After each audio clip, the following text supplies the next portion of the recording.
تب یوسف نے آ کر فرعون کو خبر دی کہ میرا باپ اور میرے بھائی اور ان کی بھیڑ بکریاں اور گائے بیل اور ان کا سارا مال و متاع ملک کنعان سے آ گیا ہے، اور ابھی تو وہ جشن کے علاقہ میں ہے۔ پھر اس نے اپنے بھائیوں میں سے 5 کو اپنے ساتھ لیا اور ان کو فرعون کے سامنے حاضر کیا، اور فرعون نے اس کے بھائیوں سے پوچھا، تمہارا پیشہ کیا ہے؟ انہوں نے فرعون سے کہا، تیرے خادم چوپان ہے جیسے ہمارے باپ دادا تھے۔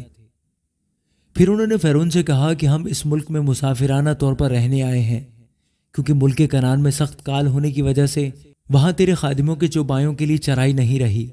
سو کرم کر کے اپنے خادموں کو جشن کے علاقے میں رہنے دے۔ تب فرعون نے یوسف سے کہا کہ تیرا باپ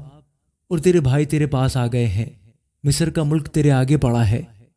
یہاں کے اچھے سے اچھے علاقہ میں اپنے باپ اور اپنے بھائیوں کو بسا دے،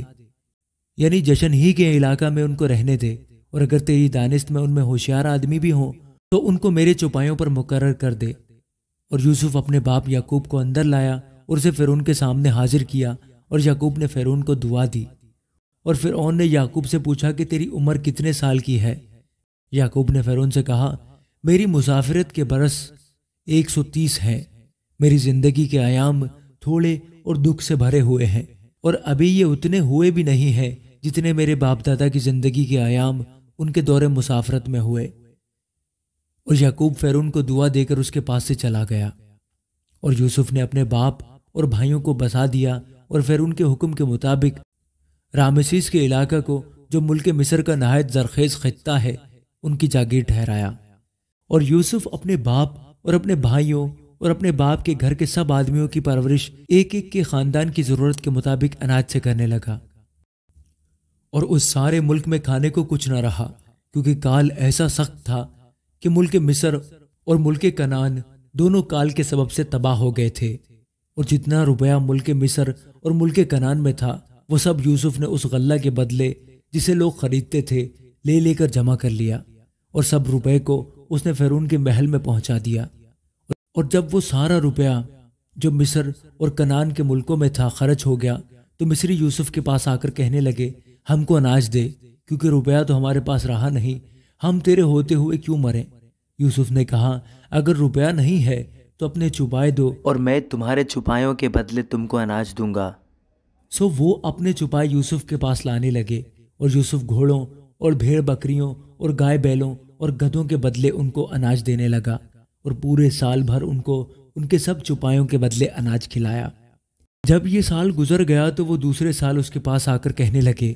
اس میں ہم اپنے خداوند سے کچھ نہیں چھپاتے کہ ہمارا سارا روپیہ خرچ ہو چکا، اور ہمارے چھپایوں کے گلوں کا مالک بھی ہمارا خداوند ہو گیا ہے، اور ہمارا خداوند دیکھ چکا ہے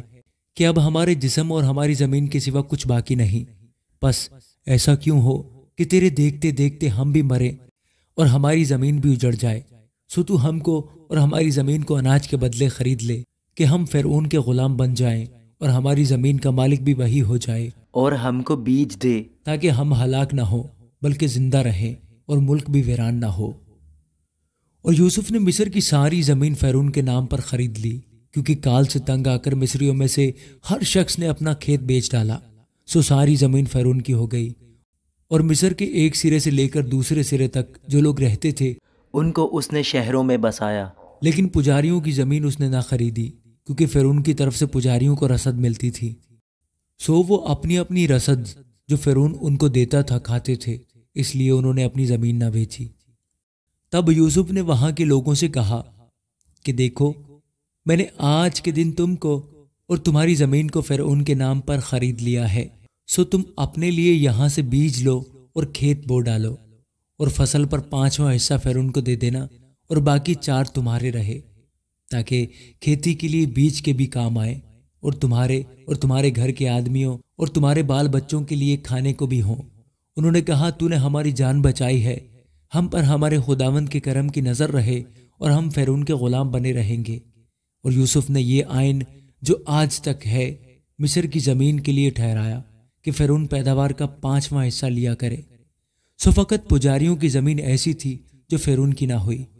اور اسرائیلی ملک مصر میں جشن کے علاقہ میں رہتے تھے، اور انہوں نے اپنی جائیدادیں کھڑی کر لیں، اور وہ بڑھے اور بہت زیادہ ہو گئے۔ اور یعقوب ملک مصر میں 17 برس اور جیا، سو یعقوب کی کل عمر 147 برس کی ہوئی، اور اسرائیل کے مرنے کا وقت نزدیک آیا۔ تب اس نے اپنے بیٹے یوسف کو بلا کر اس سے کہا، اگر مجھ پر تیرے کرم کی نظر ہے تو اپنا ہاتھ میری ران کے نیچے رکھ،